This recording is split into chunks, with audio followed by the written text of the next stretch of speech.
Michelle Obama said something recently that I think she should apologize for. People think I'm being catty by saying this. It's like there were 10 years where I couldn't stand my husband. Just in case you didn't catch that, the man that she said that she couldn't stand for 10 years just so happened to be the 44th president of the United States of America. That's kind of a big deal. Where else do you even see this? What other wife of a high-ranking official would even say something like that? That was wildly irresponsible. It was flagrantly disrespectful, and we cannot have a civil society where the First Lady of the United States thinks that her celebrity status supersedes any type of public respect that she should have for her husband. Okay, she needs to apologize for that. You know what, as a black woman, it's embarrassing, and I'm tired of that narrative. It's sickening. Please, enough. Do you ever see the president of France's wife saying this kind of stuff? No. Queen Elizabeth speaking that way about Prince Philip? No, she was the Queen of England. Do you think Vladimir Putin's wife, if he were still married, do you think that she would say something like that? Absolutely not. But if Michelle Obama says it, it's supposed to be okay. It's not okay. And I don't expect most black women to hear me on this, because most black women were not raised in a household where the man is in proper leadership. They weren't raised with fathers in their lives. This is not a condemnation of her. This is a condemnation of that type of ideology and mentality that thinks that it's okay and it's all right to say that in public. It is not. If that is how you feel, keep it to yourself. I was very disappointed by the comment Michelle made.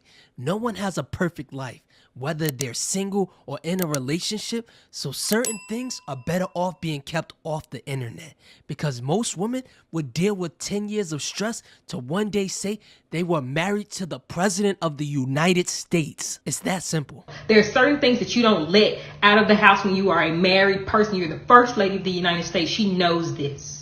I thought feminism means equality. Actually, no man can get up and say that they hated their wife or they couldn't stand their wife for 10 years. And on top of all of that, this man for 10 years that she couldn't stand, he's kind of the whole reason we even know who she is. All right, so let's talk about her right here. You know, you see her sitting up there with her hair in her TWA, her teeny weeny afro, all crinkled up and all of that, because that's what these men say that they like. But the data shows something different. The data shows that when they have an opportunity to pick, that they pick different than what it is that they claim that they want. They say that they don't want XYZ, but if one of those IG baddies gave him the time of day and was like, yeah, as long as you marry me, he'll be running to City Hall to get some paperwork for her. But they sit up there and they call women masculine when they behave in the same manner as this woman is behaving right here. So she's up there, she's their attack dog, and they are fine with having that masculine energy when it's coming to defense for them. But it's funny how they never seem to be able to find their way into getting the pick-me's to get them off, or the mammies to get them off of the single market shelf, right?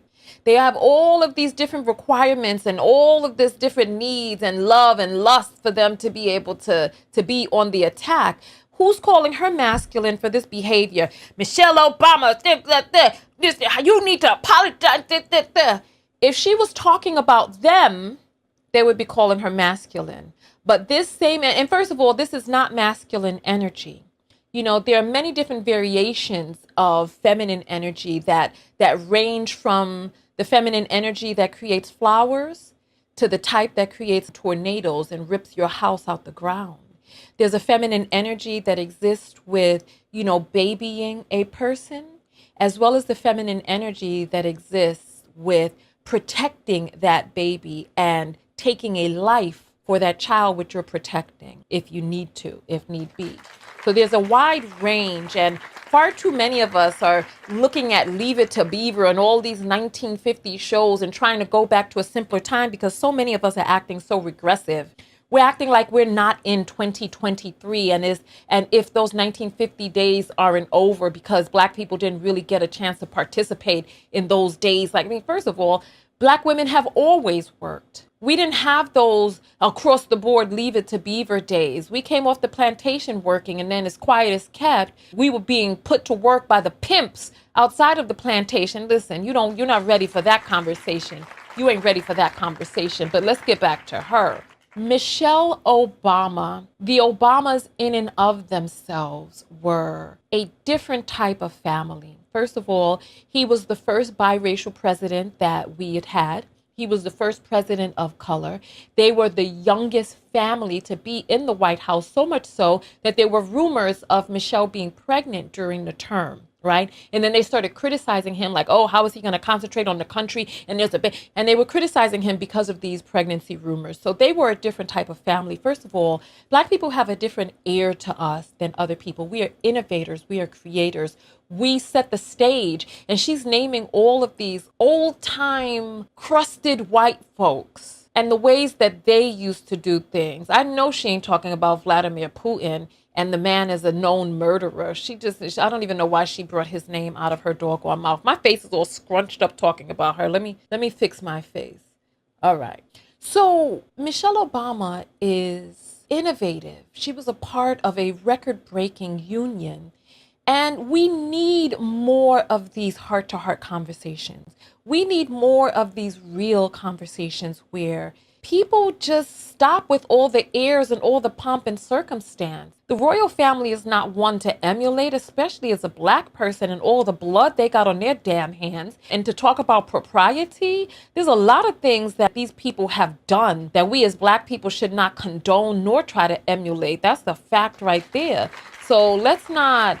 And then she's talking about Trudeau's wife and all this. At first, come on. These people are so stiff. You know what? It's like Black people, they spend so much time wanting to be like white people until those white people adopt the ways of Black people and then repackage it and give it right back to you. Remember all of the time that Black people talked about how twerking was vulgar and this and that, until white women came out and then started twerking and started offering twerk classes and then usurped what had originally been ours and then sanitized it in their whiteness and then fed it back to us. We should never look back to the days of old and look to the stiffness and to the antiseptic nature of certain white folks to be able to emulate ourselves around. Michelle Obama and her honesty about being with a powerful man and having been married to him and married to him before he became president and having to shift her life for that union or for that commitment. And then innovating outside of the White House, because we know good and well if first of all, you're talking about some words that a very loving, very openly loving couple like the Obamas, you're talking about some words that she's talking about for lessons on a panel with women that can help them be able to create shifts in their lives. The problem is that there's so far too many white people who are so fake that they're not even living real lives, that they need this type of openness and honesty. They need this, right? You're talking about the words. What about the actions? Because we all know if Melania came out and said something like that, this girl wouldn't be up here. These men would be like, oh, this is the new standard. Oh, I respect that. Oh, they would have a new point of view. Donald Trump was vulgar. You want to talk about impropriety? He was saying things and behaving in a way that was very unbecoming of a national figure. What about the actions of Melania slapping his hands away and the ways that she behaved during the presidency that was unbecoming? But where are the criticisms for that? It's like when it comes through a different face, we got no issue with Be it. a part of the live show with thousands of other viewers. Go to TonyaTKO.com/text and join the text notification squad and get a text whenever I go live. Support the show and yourself, and I'll see you on the next live broadcast.